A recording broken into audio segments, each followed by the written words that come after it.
Good morning. Welcome back to Planet Doug Behind the Scenes for Sunday, December 11th, 2022, and it's 7 o'clock in the morning.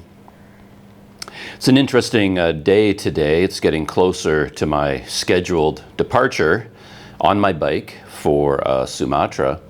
And what I generally do before I go on a trip is pre-packing. So what I'll do is wake up in the morning and pretend, which is what I'm going to do today. Today I'm going to pretend that I'm leaving today.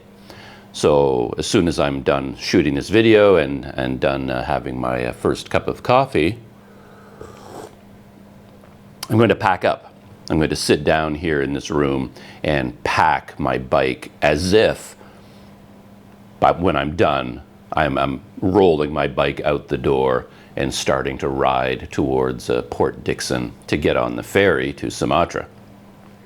And you kind of have to do that, and you have to do it early. To be honest, I should have done this a week ago, but I've been busy and I haven't had time. Ideally, before a bike trip, you should even go on a pre-bike trip. Like at the very least, you shouldn't just pre-pack. What you should do, really, is pack up the bike, get everything ready, and then get on the bike and ride out of the city, whatever city you're in. You know, ride for the day, however long you want to ride. Spend the night somewhere in a hotel, then spend a night camping, and then come back to here. And just spend 2 days on the road, 1 night in a hotel, 1 night camping. And that gives you a chance to make sure that everything is in good condition. You have everything you need, and just as important, you're not bringing a bunch of things that you don't need. It's surprising how many items creep into your bags over time, and by the time you're done, your bags are heavier than you'd like, and you don't often realize it until you leave. And if you don't pre-pack and you don't do a pre-trip, the day you leave on your big expedition, you suddenly discover that your bags are way too heavy. And the very first thing you have to do is stop somewhere and just dump a bunch of stuff because you just brought too much. It's the way it always is. On trips in the past, I know this is going to happen, and I will actually make sure that when I leave, I bring along like a big magic marker and a roll of tape. Because I know the very first town that I get to, or the second town, or the third town, I'm going to sit down one night and take a whole bunch of stuff out of my bags, get a cardboard box, put everything into the cardboard box, wrap it up with the tape that I brought, and then write out an address label, with the big magic marker that I brought, and bring it to the post office and ship it somewhere, So you know that's going to happen. But anyway, in this case, I'm not going to be able to do a pre-trip. I don't have the time to do that. But today is my pre-packing day. So I'm going to spend the entire day, as long as it takes, to go through everything I have here, pack it up exactly as I will pack it up when I set off on the bike trip. What items are going in the handlebar bag, what items are going in the pannier rack, in the pannier bag on my bike, and what items go in the trailer.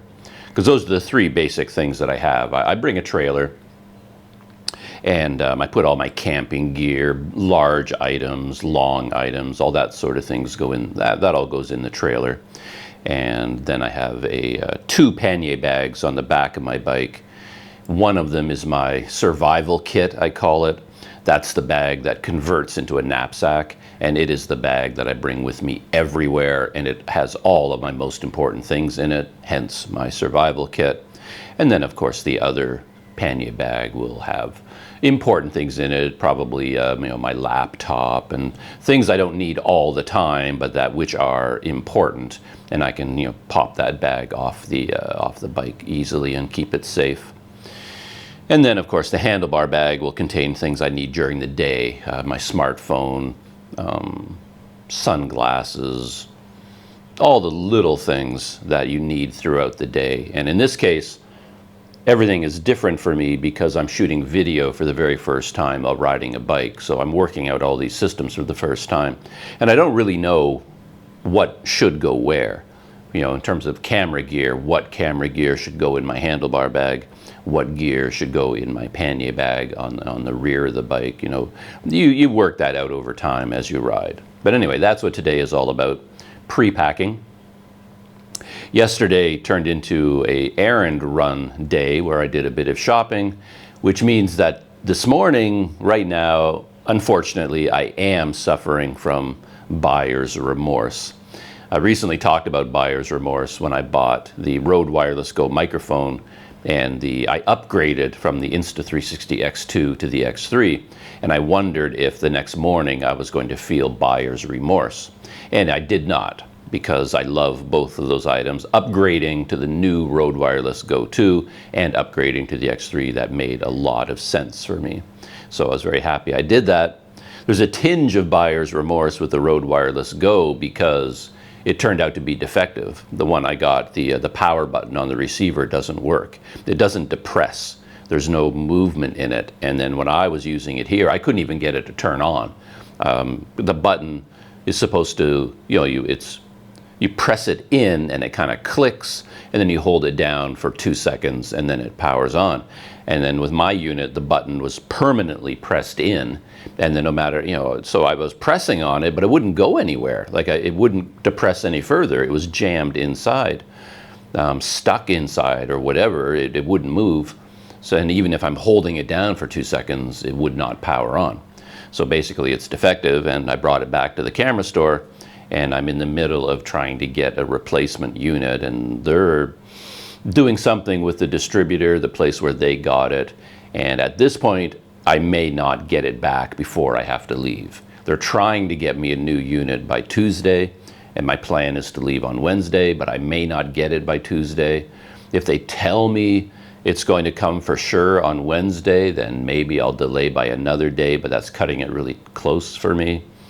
So anyway, there's a bit of buyer's remorse there that buying this expensive microphone is turning into a bit of a problem, and it may end up doing me no good at all for this trip. I may not even have it with me because, yeah, it was defective and I had to return it, and they won't give me a replacement unit. They're putting that burden on the distributor. The store where I bought it, they're not going to replace it for me. They're relying on the distributor to do that. Anyway, it's turning into a big mess. And yesterday I bought sandals, and I am experiencing buyer's remorse about those. I bought them kind of on impulse because I've been looking for appropriate sandals for so long. I've wasted so much time searching, you know, shopping for sandals, and I really wanted Teva sandals, and I just could not find them anywhere. No matter how hard I tried, how many places I went, I just could not track them down. And when I was at a place called Eon yesterday at One Utama, I found these sandals, and at first glance, you know, they seem like they're not exactly my style, but they are sandals, and you know, the price was okay, and the sole is really thick rubber, and it's got some heft to it actually. Just thought, okay, these will do. I've run out of time. I'm not going to find the perfect sandals. These will just have to do, and I bought them. And I thought I would be content with them. But I was joking in the store that as soon as I walk out of the store with these sandals, I've paid for them, and of course I can't return them. They're now mine, I own them. As soon as I walk out the store, the proud owner of these sandals, then I will find Teva sandals everywhere. And I joked about that, but it seems to be turning out to be true, because this is something I forget about all the time. I forget about how useful Facebook can be. Companies now seem to have abandoned their websites, which is odd. Like a lot of companies generally have websites, but if you go to their websites, most of the information there is out of date. They don't maintain their websites. If you're looking for up-to-date, useful information, what you should do is look for that company's Facebook page. And I always forget about that.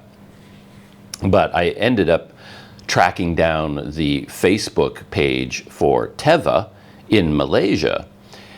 And someone asked a question. They saw a picture of some Teva sandals, and they left a comment asking, what's the name of this model of Teva sandal? What is that called? Because I'd like to buy it.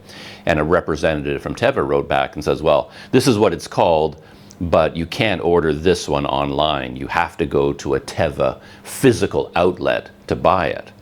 And I saw that, physical outlet. So they do have stores in Kuala Lumpur. So I wrote on that same thread, I wrote to Teva and asked them, says, oh, you mentioned, physical Teva outlets in Kuala Lumpur.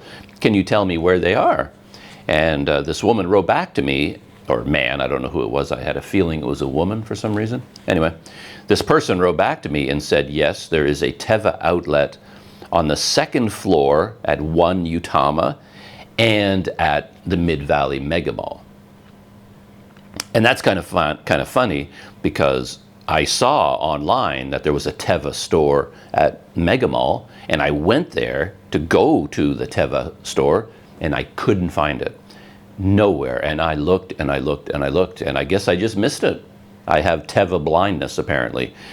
Every single floor of the Mega Mall, I walked the entire length of it in a loop. Went up to the next floor, did a loop, next floor. They have a map there, a mall directory. I looked at the map and I saw exactly where the Teva store was located, and I went to that exact spot and I looked at the stores there, and there was no Teva outlet there either. So I concluded that there was no Teva outlet at Mega Mall. I couldn't find it. Then I went to One Utama, because again I saw some chatter about Tevas being on sale, a big clearance sale at One Utama.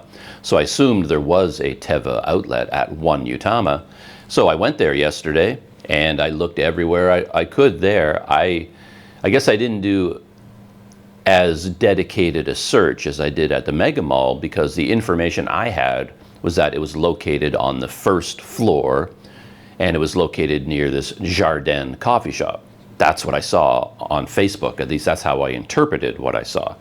So I did a hard search on the first floor of One Utama, and there was no Teva outlet, no Teva sandals, nothing was there. And I went into a whole bunch of shoe stores, like every sports store, every shoe store, every single outlet that I saw, I went into looking for sandals. None of them sold sandals. And I spoke to the clerks in all the stores, and I told them, I'm looking for sandals. Do you sell sandals? And they says, no, we don't carry sandals like what you're looking for. And yet, even though I went into every store I could find, none of them told me about the Teva outlet in One Utama, which Teva told me in their message is on the second floor. I did a dedicated search on the first floor, but I don't really remember at this point if I did a complete loop of the second floor. I may not have, because I really was focused on the first floor, because I thought I knew where it was, and it just seemed like it was a hopeless search, so I kind of gave up on it. I didn't search at One Utama as much as I did at the Mega Mall. I was just frustrated and I just gave up, I guess. So apparently there is a Teva outlet at Mega Mall, I don't know where, and there is one at One Utama on the second floor.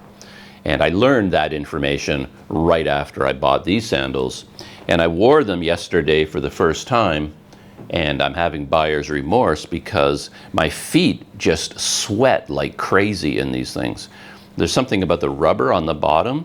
As I walk around, there's like all this sweat is building up. It's just like, I don't know, it's something to do with the material, and even the sides of it. I guess it has this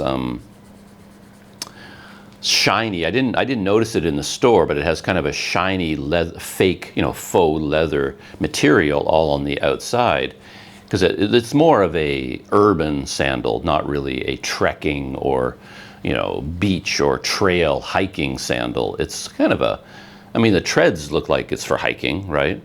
But, the overall design is more of an urban sandal, I guess. And yet, somehow all this material is not breathable or something, but my feet were like sweating like crazy. And I never noticed this when I bought them. Way down here at the heel, I'll bring this close to the camera so you can see what I'm talking about. You see that circle there? It's raised up. You see the edges? There's like a hard edge all the way around it. It sticks up from the heel of the sandal about 1/8 of an inch. It feels almost like 1/4 of an inch, but there's this big round piece of rubber with sharp edges sticking up, like jutting up a long distance from the base. So as you're walking around, this sharp edge is like cutting into the bottom of your foot. It's like, what the heck? Why did they? I guess they wanted to put some, branding in there, but it's not level with the sandal. Yeah, I swear from this angle, it looks like it sticks up a 1/4 inch at the front. But as you walk around, this thing is like jamming into the bottom of my foot and cutting into it. I mean, I'm going to have to take sandpaper or something and just sand it down to get it smooth, because you can't walk around on top of that. Anyway, they, I think, were a mistake, and they seem like more of a mistake now because I appear to have information of exactly where this Teva outlet is located. So, to be honest, I may even, insane as it sounds, this may just have been a waste of money, and I may end up buying Tevas anyway, because I don't know if I can wear these or not. Maybe I can. I mean, I bought them, I own them. I don't have the budget to run around buying things and then not using them. So we'll see what happens. Anyway, I have buyer's remorse related to those. So that is what is going on today, buyer's remorse and pre-packing. In these behind-the-scenes videos, I haven't talked for a long time about pop culture in any way, about the TV shows that I'm watching or any movies that I've watched. I've wanted to, because I've watched some interesting things as I'm doing all this preparing and things. I often have something playing in the background. So I'm keeping up with my pop culture obsession. And there's tons of stuff there I could talk about. But what I find myself thinking about right now is a podcast that I just listened to. It's a podcast from Radiolab, and the episode is called, I think, The Middle of Everything Ever. And this episode was sparked by a listener's question. Like a listener sent in a question to Radiolab. The question came from a woman in the United States. She had just graduated from high school, and then she's taking a gap year, and then she was going to go to university, I guess. And as you do at that time in your life, she was pondering the mysteries of her existence and life, the universe and everything. And she framed this in a specific question that she sent to Radiolab, and she wanted to know that, like, as a human being, where was she in the grand scale of the size of everything else in the universe? Like, if you take a look at every individual object in the universe, this was the key to her question, and it becomes important later on. You think about everything in the universe, all the individual things, all the things in the universe, and then her body, herself as a thing. Where does she fit in the hierarchy in terms of size? And then by extension, of course, significance. Because she was thinking about, the vastness of the universe and how she's so tiny and her life is insignificant and she is insignificant relative to the scale of the universe, all that kind of thing. The typical thoughts that everyone has when they're staring up at the stars in the night sky. Contemplating her own, how she's just a speck of dust in the vast cosmos. But she was wondering, well, like, is that really true? Like, am I average, like in terms of the scale of the universe? If you think about everything everywhere, am I average in size? Am I really tiny, or am I big relative to everything else in the universe? Like, where do I fit in the hierarchy in terms of how big I am? And that was her question. And Radiolab decided to tackle it. And when they first approached the question, they brought in a mathematician. And to me, it was a bit of it was an incorrect approach to the question, but they figured that out later on. But that was their starting point. And the mathematician said, well, to answer this question, of course, we have to get into the math and figure out what is the biggest thing in the universe and what is the smallest thing in the universe. Once we know what is the biggest, what is the smallest, then we take the average Like, what is the average size of the things in the universe? And then how big is a human relative to the average? That was his approach. He was going at it from a physics point of view, from a mathematical point of view. So he calculated the size of the known universe as the biggest scale of reference that we have. And then he went in the other direction and looked for the smallest thing that we know about. But even then, he didn't really, I wasn't satisfied with this. He was not really looking at the smallest thing, he was looking for the smallest measurement.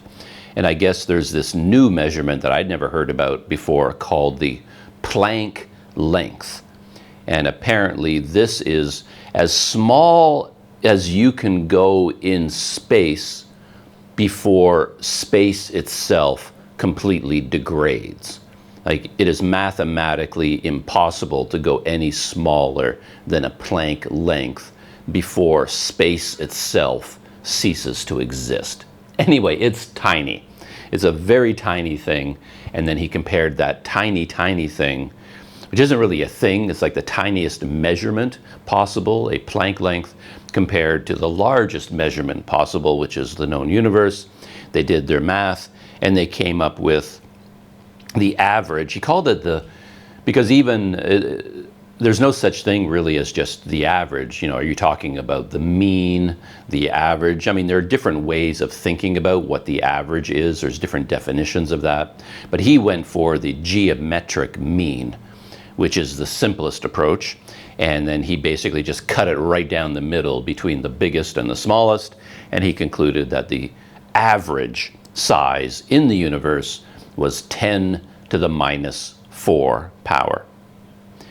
And when you do some more thinking about that from the point of view of biology, it's a very small thing, but it just happens to be a large cell, like an actual biological cell that makes up a physical, like a complex life form, like a human being or an animal, you know, any kind of a complex life form. The cells that make up the bodies of these complex life forms, each cell is about 10 to the minus 4 power, that size. So they ended up, the way they framed the question wasn't really satisfying, but the answer they came up with was kind of interesting, that when they did the math, they did straight math without thinking about it at all. They just did the math, and then they came up with the average size was actually the building block of our body, the cell. That is the average size in terms of the universe. And of course, compared to one cell in our body, we are huge. So in fact, to answer this woman's question, you know, is she, you know, how does she compare to the average size of things in the universe? She's extremely large and therefore quite significant. But again, I was listening to this part of the podcast and I thought, well, okay, that really wasn't her question.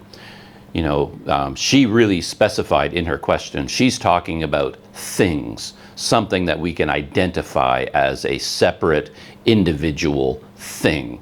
This coffee cup, this sandal, a house, the planet Earth, the sun, a star. These, you know, just from a human perception point of view, these are separate things. So in her mind, in her question, I don't think she was considering a galaxy. Like in her mind, a galaxy is not one thing. It is made up of hundreds of millions of individual things. And she's not thinking about, you know, clusters of galaxies or the universe. To her, in the framework of her question, the universe is not a thing.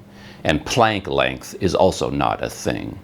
You know, if you're thinking about mammals, for example, in terms of her question, like what is the smallest mammal? Well, I don't know exactly what it is, but let's say it's a type of mouse. Like a mouse is a very tiny mammal. The largest mammal in existence right now is the blue whale. So there's the biggest is the blue whale, the smallest is a mouse, and then the human compared to those. And if you look at all of the mammals on planet Earth, are humans big or small compared to the average? You know, that's the kind of question she was really asking. So in the podcast, after they did the mathematics about universe and Planck length, then they went back to the beginning because another producer of the show, a woman, came on and says, well, that's great, guys. All that math you did was a lot of fun, but you didn't really answer her question. She wasn't asking about the universe. She wanted to know about individual things. And of course, the physicist would object to that, because even if you say a galaxy is not a thing because it's made up of 100 million other things, well, so is the human body. You know, the human body is made up of trillions of little things. So can we technically say that even the body is a thing because it's made up of other things? But you know, from a human point of view, a galaxy is not a thing exactly. A star is the largest thing, I think, in the universe, in the way she was asking her question. So they started all over again, and they started off with, okay, let's find the largest star in the universe that we know about. And man, that's a big star. Yeah, I forget all the details, but that was a very big star. Makes our sun look like nothing at all. And then the smallest thing they found, of course, was one of the subatomic particles. Some kind of a quark is the smallest kind of measurable thing. So they took the star as the biggest, the subatomic particle as the smallest, and they did the math. And oddly enough, after they did the math, the answer was exactly the same. 10 to the minus fourth power. So even though they came at it from a more normal human point of view, the answer ended up being exactly the same as when they did it from the universal, you know, mathematical point of view. So I thought that was kind of interesting to think about, because it is something that humans think about all the time. You know, you're late at night, you're pondering the universe and how big or small are we relative to the vastness of space. And I always find questions like that interesting. I can relate to this woman, you know, just out of high school, thinking, pondering these mysteries. Of course, me at my age now, I've been pondering them, you know, a very long time, and I don't need. I'm not that. I find them interesting questions, but they don't consume me, because it doesn't matter. You know, if there's an answer to any of these questions, it really doesn't matter. You know, my day today is going to be spent packing tiny things and putting them on my bike and thinking about things like sandals and visas expiring and changing money and going, you know, my life things. You know, I have activities to take care of, and whether I'm big or small relative to the universe, it has no bearing on any of the things I need to do today, or whether or not I'm enjoying this cup of coffee, which, by the way, I'm enjoying very much. So these questions don't consume me, though I do find them interesting. You know, when I'm zooming around YouTube, I come across all these sorts of discussions going on, and I always click on them when I see them. I find them quite interesting. And I remember back in high school, you know, sitting in all these classrooms and pondering all these things. You know, you're sitting there in your history classroom, and the teacher is talking about the Industrial Revolution, and then you stare out the window and you look up at the sun and you start thinking about, hey, you know, what would happen if the sun instantly vanished? You know, would I even know it happened? Because, of course, when you're that age, a lot of these are new ideas to you, and you think about, well, you know what? It takes light from the sun 8.5 minutes to reach the Earth, because it's 93 million miles away. So even if the sun vanished instantly, I wouldn't know about it visually for 8.5 minutes, because it would take that long for me to notice that light had disappeared. Because for 8.5 minutes, light would continue to flow from the sun, even though it wasn't there anymore. You know, and same thing for the moon. We look at the moon at night, and like if the moon suddenly vanished due to some magical spell or some Star Wars super weapon or something, you wouldn't know about it for, I think, like 1.6 seconds. In terms of the light, you're looking at the moon, and then the moon vanishes, but for 1.6 seconds or something, it would still look like the moon was there because the light takes that long to travel from the moon, to your eyes. So in fact, as anyone knows that thinks about these things, when you look up at the stars, you're not looking at what exists now. You're basically looking in the past. The more distant stars and galaxies we can see, they probably don't exist anymore because the light from them has been traveling for millions of years to reach us, and they're not there anymore. We are definitely looking back into the past. So all of that is kind of fun and interesting. But of course, if the sun did disappear or the moon did disappear, we may not be aware of it based on light, but of course we would probably feel it because other forces in the universe, I think, travel faster than light. Technically, nothing is supposed to be able to travel faster than light, but of course there are forces that are instantaneous. So if the moon suddenly vanished or the sun suddenly vanished, of course gravity is now gone from those objects, and would we feel that instantly, long before the 8.5 minutes of the light to travel to us, things like that. So these were the things I was thinking about while I was sitting in a history class, learning about the Industrial Revolution. Yeah, I remember I came across something on YouTube that I found quite fascinating, because a lot of these ideas now are new because physics has moved on a great deal during my lifetime. They know a lot now that they did not know, when I was in high school. So there's a lot of knowledge out there that is new that I'm not even aware of. Things like this Planck length. I'd never heard about Planck length. I think that's a brand new concept. And I was watching this YouTube video the other day based sort of on physics and the universe. And they were talking about how with the universe expanding, there are many, many galaxies out there that are moving away from us faster than the speed of light. So the galaxies that we can see, they're all moving away from us. Like everything in the universe is expanding and moving away from us at a very rapid rate. But the light from those galaxies, the ones we can see, is still hitting our eyes. But there are galaxies out there that are moving away from us faster than the speed of light. So no matter how much time passes, think like even an infinite amount of time, light from those galaxies will never reach us because the galaxy is moving away from us faster than the speed of light itself. And I think this is a relatively new concept. I don't remember pondering things like this when I was in high school, or maybe I just didn't read enough back then, or YouTube didn't exist. But this YouTube video went on to talk about how all galaxies are going to reach this stage at a certain point.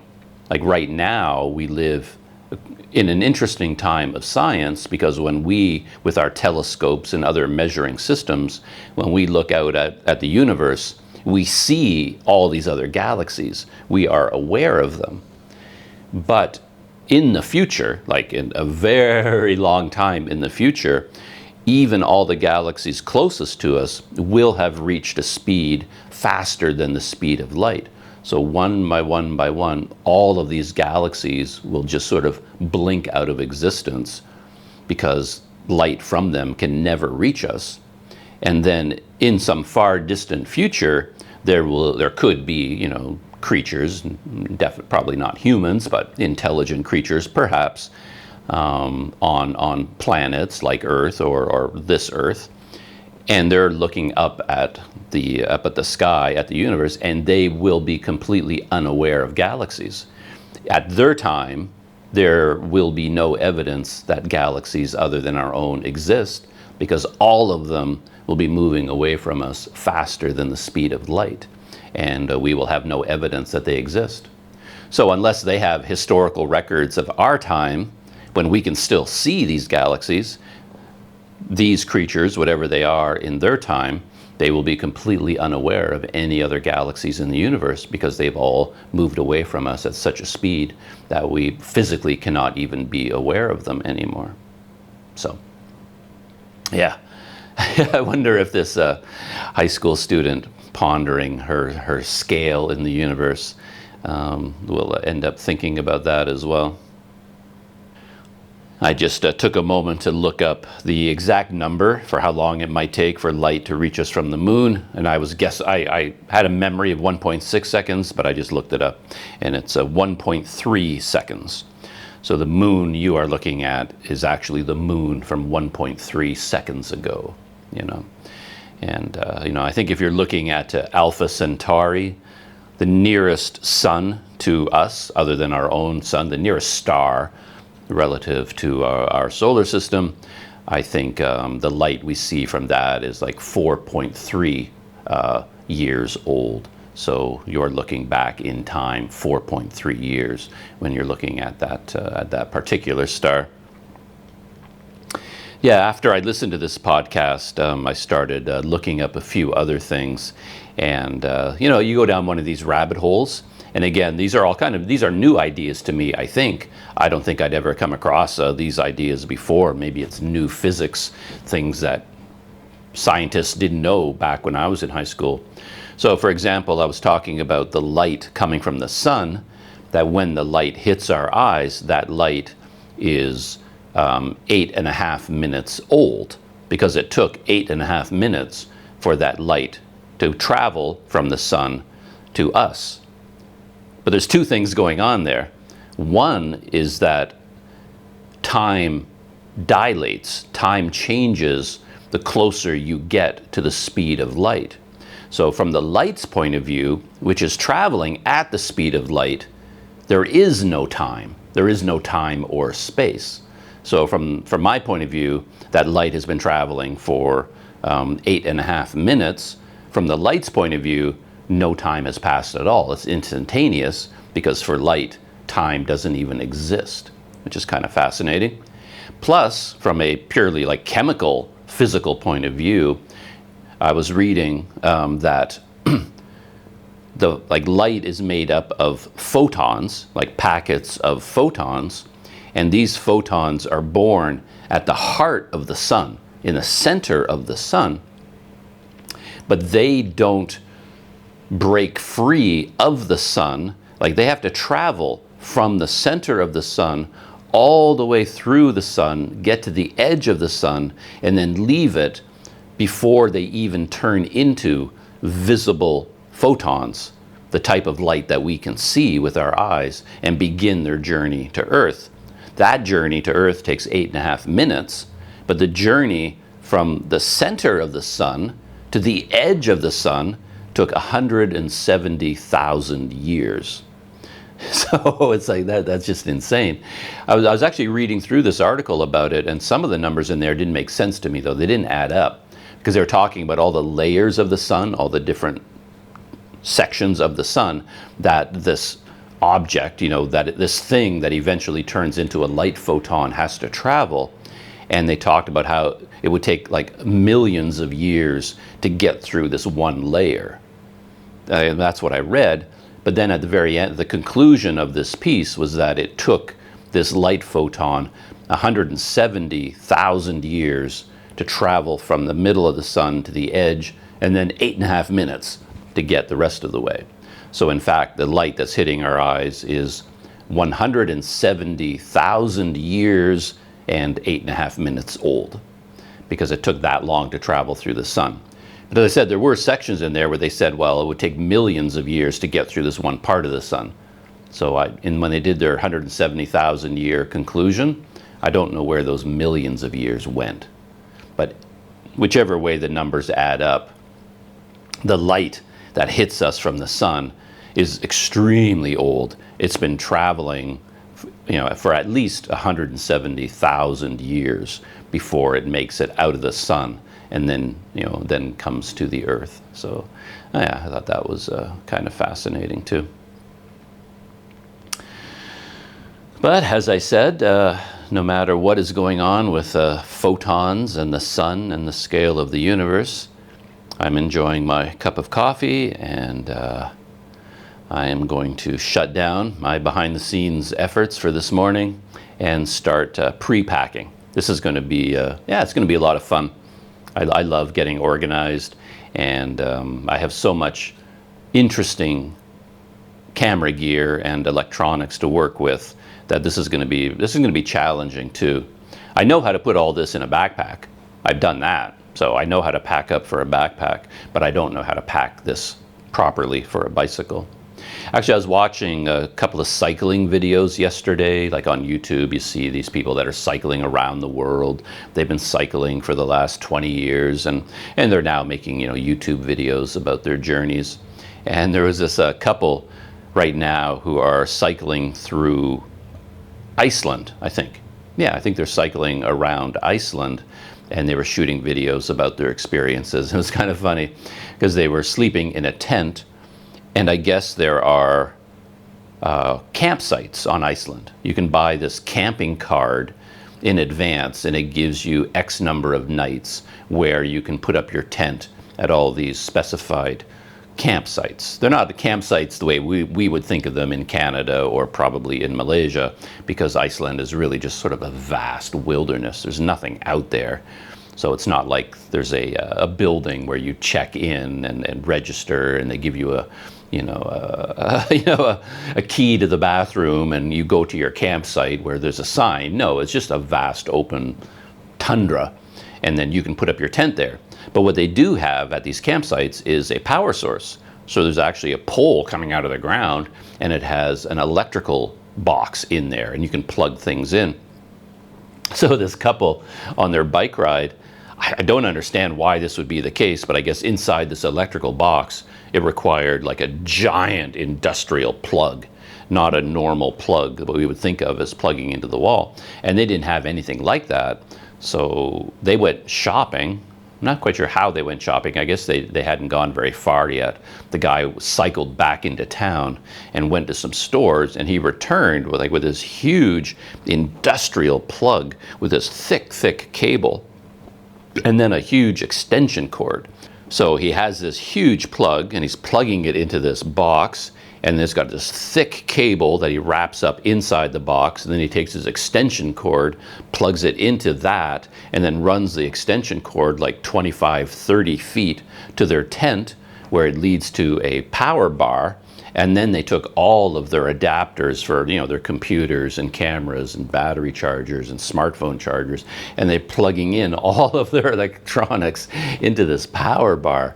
And it was just sort of funny to see them sitting there in their tent. They both had a laptop on their lap because they're working on YouTube videos, and they have this vast field of electronics being charged up, all of it feeding into this humongous electrical box. It's like, man. Yeah, the world has changed, and but I was looking at their videos too from the point of view of packing, because when I looked at all that stuff, I thought, man, how in the world are you carrying all of that heavy gear on your bike? Because their bikes, they were fully loaded touring bikes, but they didn't look overloaded. Like some bikes you see are just mountains of gear, and you wonder how people can even move. On the other side of the spectrum, of course, you have modern bike packing, where people try to carry as little as possible, and they have almost nothing on their bike. They call it bike packing, and they have these tiny little bags that are like right inside the frame of the bike and dangling from the handlebars. Like, they don't use traditional pannier bags anymore. They use a different style, trying to minimize the amount they're carrying. So that's at one end of the spectrum, and then they have the other people that have massive amounts of gear. But these two people, I was looking at their bikes, and I thought, well, considering everything they have with them, full camping, like they have all the camping gear, like food, water, stoves, cooking utensils, pots, pans, all the electronics, laptops, now these giant cables. It's like, how in the world are they putting all that on their bikes? But one of the keys, and I've noticed this over the years, is that there are two of them, and that makes a tremendous difference. If you have two people cycling together, a couple who are sleeping in the same tent, that automatically reduces the amount of gear per person, because they only need one tent for two of them, one stove for two of them, one pot for two of them, one this, one that. They only need one for two people. And they're therefore, even though they have a full set of electronics and camping gear, the net weight per person is reduced because they're sharing the weight between them. Someone like me, if I'm cycling alone, of course, I have to carry everything just for me. One tent, one stove, one of everything, and all of the weight is on me and my bicycle. So that makes a big difference whether you're one person or two. You know, larger groups are better because you can share the weight between you. All right, that is it. Shutting down for this morning, and I'm going to get ready with my pre-packing.